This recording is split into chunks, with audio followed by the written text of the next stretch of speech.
Bismillahirrahmanirrahim. Assalamualaikum warahmatullahi wabarakatuh.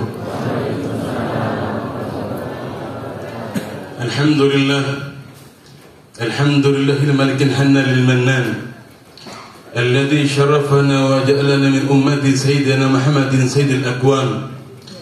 Allahumma salli ala sayyidina Muhammadin sayyidi waladi adnan salatan tufarriju biha kulla ahzan wa tusahhib al-abdan wa taghfir ila al-habib Amin bin Muhsin al-Hindwan wa taqdi biha hajat Sayyid Haidar wa jami' al-ikhwan wa ala alihi wa ashabihi ahli al-irfan wa tabi'in bi yawmi malik ad-dayyan.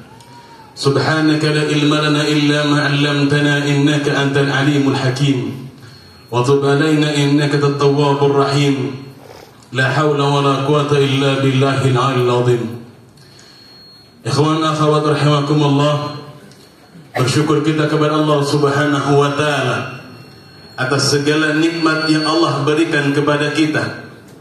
Di sore yang penuh dengan kebahagiaan ini, kita berkumpul bersama untuk memperingati satu peristiwa besar, kembalinya kekasih kita Alim Rabbani Al-Arif Billah Al-Habib Amin bin Muhsin al-Hindwan. Semoga Allah Subhanahu wa taala menjadikan perkumpulan yang diridhai oleh Allah Subhanahu wa taala. Diampuni semua dosa kita oleh Allah Subhanahu wa taala. Amin Allahumma amin. Allahumma salli ala sayyidina Muhammad wa ala alihi wa sahbihi ajma'in. Yang sama-sama kita muliakan, yang sama-sama kita ta'zimi, yang sama-sama kita cintai, keluarga besar Syekhana al-Azim Al-Habib Muhsin bin Ali Al-Hindwan. Begitu juga kepada keluarga besar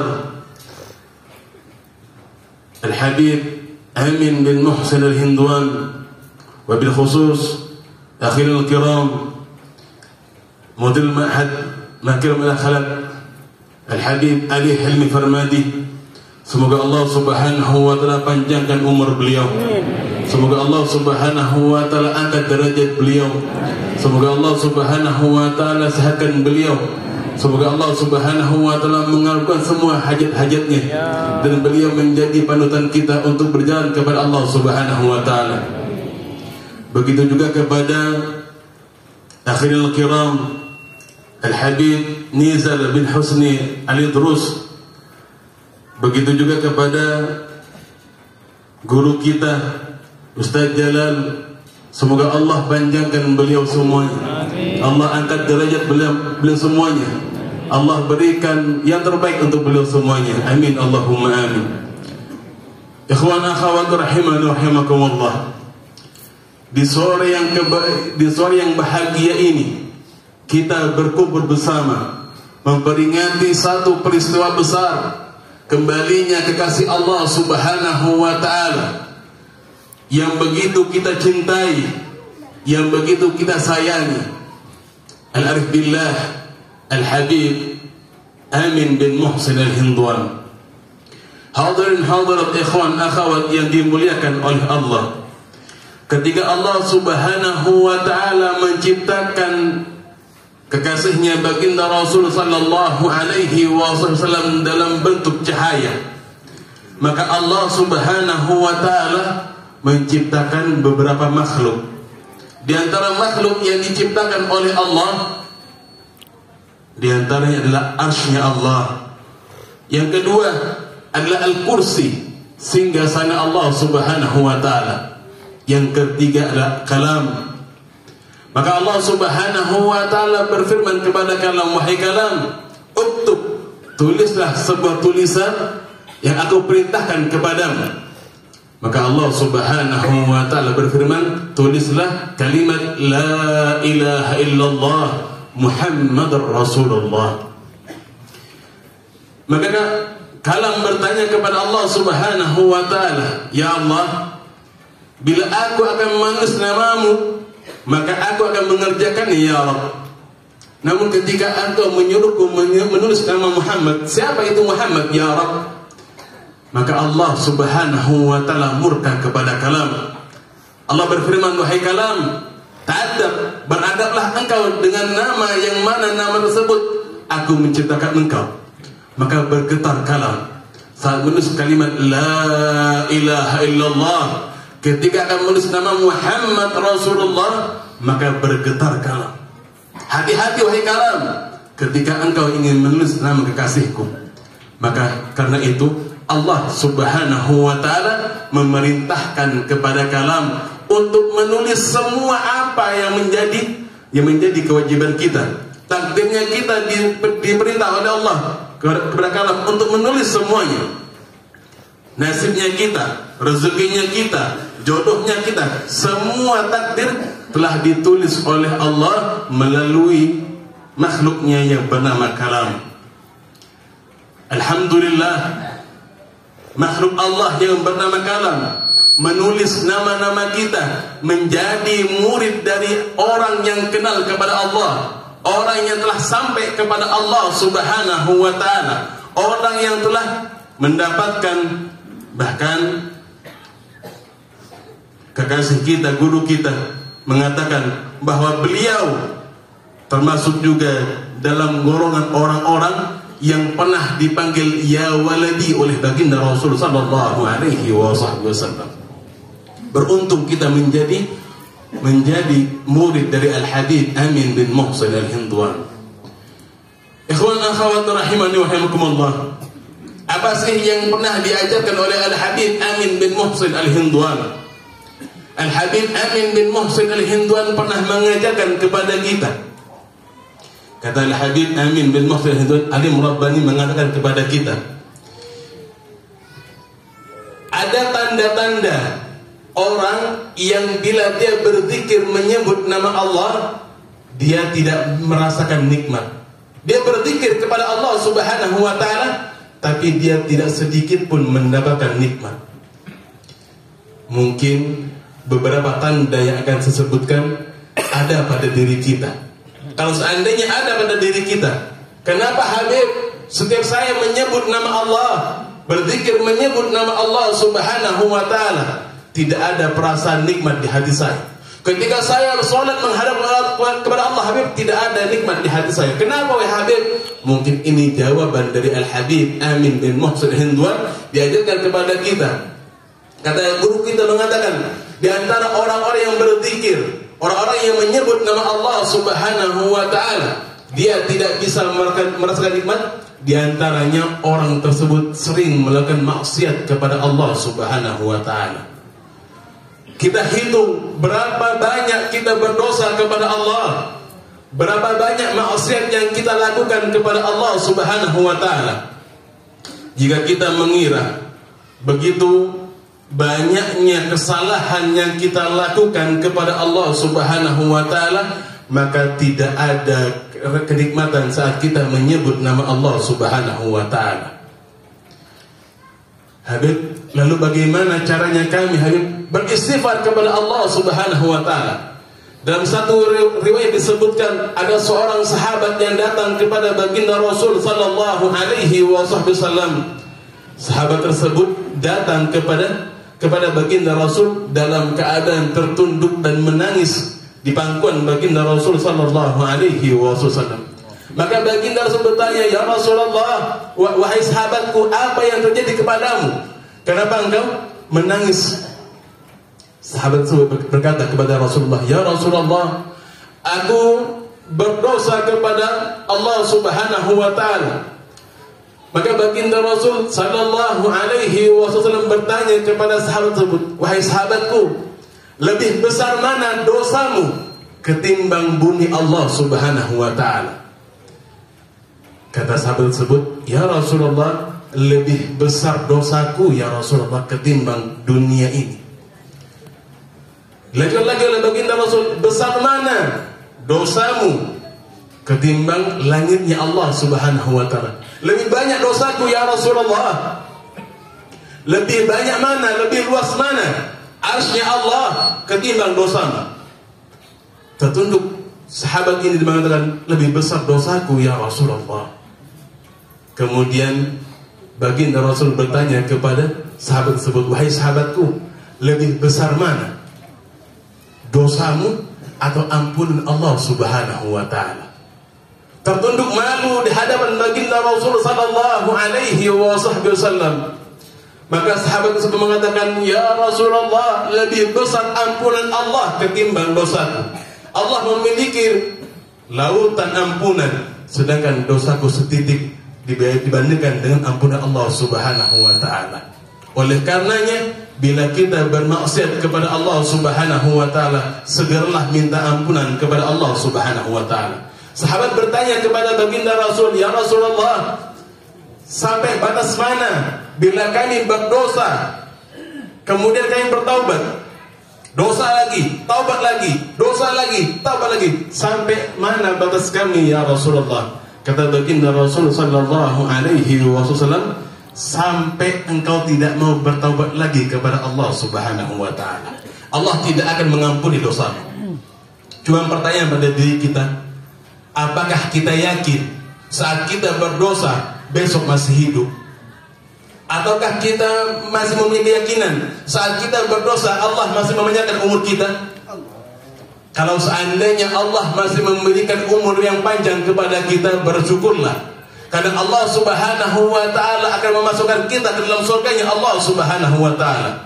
Oleh karenanya, ketika kita berdosa kepada Allah Subhanahu wa taala, memintalah ampunan kepada Allah, Allah akan mengampuni semua dosa kita. Ketika ada seseorang yang bertaubat kepada Allah Subhanahu wa taala dari dosa-dosa yang mereka lakukan, kata Allah Subhanahu wa taala kepada hamba yang meminta ampunan kepada Allah Subhanahu wa taala, kata Allah Subhanahu wa taala, firman Allah, "Kama la dzambalah," seperti dia tidak pernah melakukan dosa. Oleh karenanya, alim Rabbani mengajarkan kepada kita, ketika kita berdosa kepada Allah Subhanahu wa taala, sering-seringlah. Ketika kita berdosa, banyak-banyaklah. Ketika kita berdosa, lakukanlah untuk istighfar kepada Allah Subhanahu wa taala. Sebanyak-banyaknya kita meminta ampunan kepada Allah Subhanahu wa taala. Kalau kita bandingkan dengan apa yang kita miliki, Habib, setiap hari saya sedekah, Habib, setiap hari saya selalu memberikan bantuan kepada orang-orang seperti saya, Habib, saya berpuasa, saya sholat, saya zakat, semua amal ibadah. Bila kita bandingkan dengan satu hari dengan dosa yang kita lakukan, masih belum menutupi semua apa dosa-dosa pahala yang kita punya. Oleh karenanya, mumpung Allah memberikan kepada kita kesehatan, memintalah ampunan kepada Allah. Takut kepada Allah.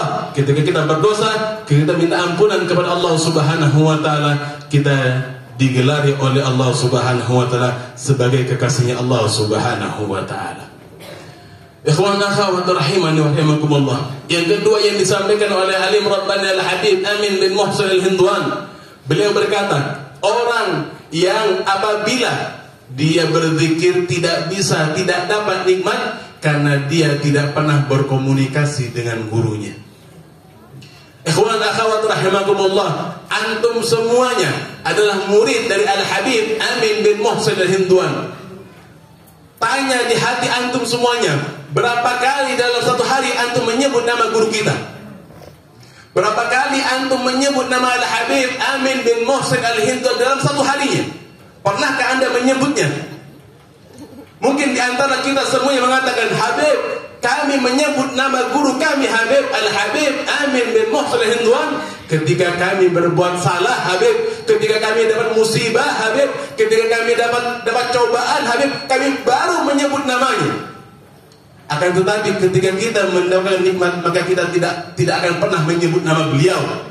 Ketika kita mendapatkan proyek yang besar, jebol proyeknya, maka ketika itu kita jarang menyebut nama beliau. Bahkan hampir tidak pernah kita menyebut nama beliau. Itukah yang dimakan murid sejati? Apakah itu yang disebut sebagai seorang murid? Ketika seorang murid mendapatkan satu cobaan, Ustaz, datang kepada ustaznya, Ustaz, tolong Ustaz, saya lagi ada masalah Ustaz, masalah keluarga Ustaz, masalah keuangan Ustaz, masalah segalanya Ustaz, datang ke ustaznya. Ketika antum semuanya memiliki kebahagiaan, apakah antum pernah menyebut nama beliau? Ketika antum semuanya dapat musibah, antum dari Pontianak, antum dari Singkawang, antum dari Banjarmasin, antum dari Kalteng, datang ke Singkawang untuk ziarah kepada beliau, hanya memberikan unek-unek kalian, memberikan masalah kalian. Ketika kalian sudah mendapatkan semuanya, kalian lupa kepada Alim Rabbani Al-Habib Amin bin Muhsin Al-Hindwan. Itukah yang namanya seorang murid? Hadirin hadirat ikhwan akhwat yang dimuliakan oleh Allah Subhanahu wa taala. Seorang murid yang sejati, dia tidak pernah membedakan saat dia sakit ataupun senang, saat dia susah maupun bahagia. Kapanpun itu dia selalu menyebut nama gurunya. Dimanapun tempat, itu adalah murid yang sejati. Habib, apa gunanya Habib ketika kami menyebut nama guru kami Habib? Kalau antum menyebut nama guru antum, antum mendapatkan segalanya. Antum mendapatkan keberkahan di dalamnya. Sebuah contoh, ada seorang ikhwan akhwat ini berpergian dari tempat asalnya menuju satu tempat yang dituju. Ketika akan berangkat, maka orang tersebut berpesan mengirim pesan kepada gurunya, Ustaz, Gurunda, Murinda akan berangkat menuju tempat tersebut. Gurunda hanya mengatakan Rabbuna ma'ak. Kalimat Gurunda hanya Rabbuna ma'ak. Kata Allah, ketika seorang ikhwan akhwat ini melakukan perjalanan, Allah memberikan cobaan kepadanya. Tabrakan yang begitu hebat, berguling ini mobil hingga orang-orang yang melihatnya seakan mengatakan bahwa orang yang ada dalam mobil tersebut pasti meninggal dunia. Subhanallah, maha besar Allah, maha suci Allah. Allah Subhanahu wa ta'ala menyelamatkan keluarga tersebut. Di dalam mobil ini ada suami, istri dan anaknya. Si suami keluar dari mobil, istri pun juga keluar dari mobil, mencari anak. Mana anakku? Ketika dia melihat ke belakang, melihat ada anaknya lagi berdiri melihat ayahnya, melihat orang tuanya. Kata orang tuanya, wahai anakku, kapan engkau keluar? Kenapa engkau bisa keluar? Apa yang menyebabkan engkau bisa keluar? Siapa yang membantumu? Yang terkeluar dari mulut si anak mengatakan, Al-Habib Amin bin Muhsin Al-Hindwan yang mengatakan, Ustaz Mah yang menyerahkan aku ketika aku berada di dalam mobil. Subhanallah, bagi orang-orang yang senantiasa berkomunikasi dengan gurunya, maka dia akan diselamatkan oleh Allah Subhanahu wa ta'ala. Jangan canggung antum setiap harinya sampaikan kabar kepada guru kita, Ustaz, sebentar lagi Murinda akan berangkat kerja Ustaz, doakan Ustaz. Sampai kerja Ustaz, alhamdulillah Ustaz, Murinda sudah sampai kerja Ustaz. Mau pulang Ustaz, segala macam, segala waktu kita menceritakan kepada guru kita tentang keadaan kita. Habib, tapi kan Ustaz sudah tidak ada Habib. Ustaz telah kembali kepada Allah Habib. Wala taqulu liman yuqtalu fi sabilillahi amwat bal ahya walakin la tashkurun. Orang-orang yang berjalan di jalan Allah ini sesungguhnya mereka tidak mati, akan tetapi mereka hidup. Mereka melihat kita semuanya, guru kita, kekasih Allah, hidup di seperti biasa, melihat keadaan kita, bagaimana keadaan kita sekarang. Ada yang turun cintanya, ada yang bertambah cintanya, ada yang mencari guru lain. Antum bayangkan, antum pikirkan, ketika ada satu orang, seorang murid yang mengaku cinta kepada gurunya dan dia mencari guru lain, bagaimana sedihnya seorang guru. Yang mana nantinya kalian ketika akan kembali kepada Allah Subhanahu wa ta'ala akan dipanggil dengan bin gurunya, Fulan bin Amin bin Muhsin Al-Hindwan, Fulana binti Amin bin Muhsin Al-Hindwan. Apakah antum tidak mau ketika nanti berada di alam barzah, ketika nanti berada di pada mahsyar, semuanya lari terbirit-birit, semuanya tidak bisa berkata apa-apa, hanya orang-orang yang dipilih oleh Allah Subhanahu wa ta'ala. la yatakallamuna illa man adinahu rahman wa qala sawaba. Tidak ada yang dapat berbicara pada hari itu kecuali orang-orang yang mendapatkan izin dari Allah Subhanahu wa taala.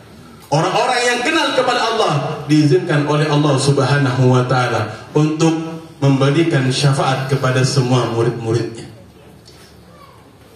Oleh karenanya, sering-seringlah kita berkomunikasi dengan guru kita dalam keadaan apapun, suka maupun sedih. Yang penting senantiasa kita menyebutkan nama guru kita. Insya Allah Allah akan memberikan nikmat kepada kita, menyebut nama guru kita, dan saat kita menyebut nama Allah Subhanahu wa taala, maka nikmat zikir, nikmat salat, nikmat ibadah, segalanya akan diberikan nikmat oleh Allah Subhanahu wa taala. Dan yang ketiga yang disebutkan oleh alim Rabbana Al-Habib Amin bin Muhsin Al-Hindwan adalah orang yang menganggap dosa itu kecil. Kata Syekh Al-Azim Al-Habib Muhsin bin Ali Al-Hindwan, seorang yang menganggap dosa itu kecil. Oh, saya bohong, dosa kecil, gampang nanti istighfar. Oh, saya ghaibah, dosa kecil, nanti istighfar. Oh, dosa. Orang yang menganggap dosa itu kecil, maka kata Syekhana, orang yang menganggap dosa itu kecil, maka diganti oleh Allah Subhanahu wa taala menjadi dosa yang besar. Naudzubillah wa yatubillah. Oleh karenanya, wahai ikhwan akhwat yang dirahmati oleh Allah Subhanahu wa taala, 3 pesan dari guru kita agar nanti saat kita berzikir kepada Allah, agar kita nanti saat kita menyebut nama Allah, kita bisa merasakan nikmat, kita bisa merasakan nikmatnya zikrullah, nikmatnya membaca Al-Qur'an, nikmatnya salat menghadap kepada Allah Subhanahu wa taala. Lakukan 3 hal ini. Jangan maksiat kepada Allah Subhanahu wa taala. Senantiasa berkomunikasi dengan guru antum, guru kita semuanya, Alim Rabbana Al-Habib Amin bin Muhsin Al-Hindwan. Dan yang ketiga, jangan pernah menganggap dosa itu kecil. Hadirin hadirat, ikhwan akhwat yang dimuliakan oleh Allah Subhanahu wa taala. Saya sambung dengan sedikit cerita. Cerita ini bersumber dari Al-Habib Amin bin Muhsin Al-Hindwan. Zaman dahulu, tepatnya mungkin sekitar tahun 2013 atau 14, mohon maaf saya lupa. Cuma ini berkaitan dengan salah seorang akhwat, seorang murid alumni Makarimul Akhlaq. Pada waktu itu ada satu alumni, qadarallah, Allah Subhanahu wa taala memanggilnya untuk kembali kepada Allah Subhanahu wa taala. Dibawa santriwati ini menuju kotanya. Sampai di sana orang tuanya mengatakan, "Ustaz, bagaimana sama anak kami, Ustaz? Bagaimana sama keadaan anak kami, Ustaz?" Kata guru kita mengatakan kepada orang tuanya, "Bersabarlah, Allah telah menguji dirimu, maka Allah akan mengampuni semua dosa-dosamu." Setelah kemudian guru kita berkata kepada salah seorang muridnya, apakah kamu tahu, kata guru kita, orang yang kembali kepada Allah Subhanahu wa taala ini biasanya tergantung dari zikirnya. Kalau seandainya zikirnya ini mantap, zikirnya ini oke, maka tidak sampai 1 hari saya diperintah oleh Syekhana untuk menemani ikhwan atau akhwat tersebut. Wah, subhanallah, satu murid ini belum sampai setengah jam saya diperintah oleh Syekhana untuk menemani akhwat tersebut dan menjawab semua apa yang menjadi pertanyaan mungkar dan nakir. Kalau kemudian, maka saya akan membawa akhwat tersebut untuk berjumpa kepada Syekhana. Maka saat akan berjumpa dengan Syekhana, terhalang dengan satu pembatas. Pembatas ini bisa terbuka bila saya mengatakan bahwa ikhwan atau akhwat yang saya bawa ini adalah murid saya. Maka saya datang ke gerbang itu, dijaga 2 malaikat, kata guru kita. Dan beliau mengatakan, apakah 2 malaikat ini mengatakan, apakah orang ini adalah muridmu? Dan guru kita mengatakan, wallahi, orang ini adalah muridku. Terbukalah gerbangnya, berjumpalah seorang akhwat tersebut bersama Syekhul Azim Al-Habib Muhsin bin Ali Al-Hindwan. Berharaplah kita kepada Allah Subhanahu wa taala. Semoga kita semuanya yang hadir pada saat ini diakui oleh guru kita sebagai muridnya, yang mana nanti saat kita akan menghembuskan nafas terakhir kita berharap kepada Allah Subhanahu wa taala guru kita alim rabbani Al-Habib Amin bin Muhsin Hindwan dapat menemani kita saat kita akan kembali kepada Allah Subhanahu wa taala, ditemani juga oleh baginda Rasul sallallahu alaihi wasallam untuk berjumpa dengan Allah Subhanahu wa taala. Hadirin hadirat ikhwan akhwat yang dimuliakan oleh Allah, mungkin ini saja yang disampaikan, kurang dan lebih mohon maaf. Wabillahi wal hidayah wal inayah. Assalamualaikum warahmatullahi wabarakatuh.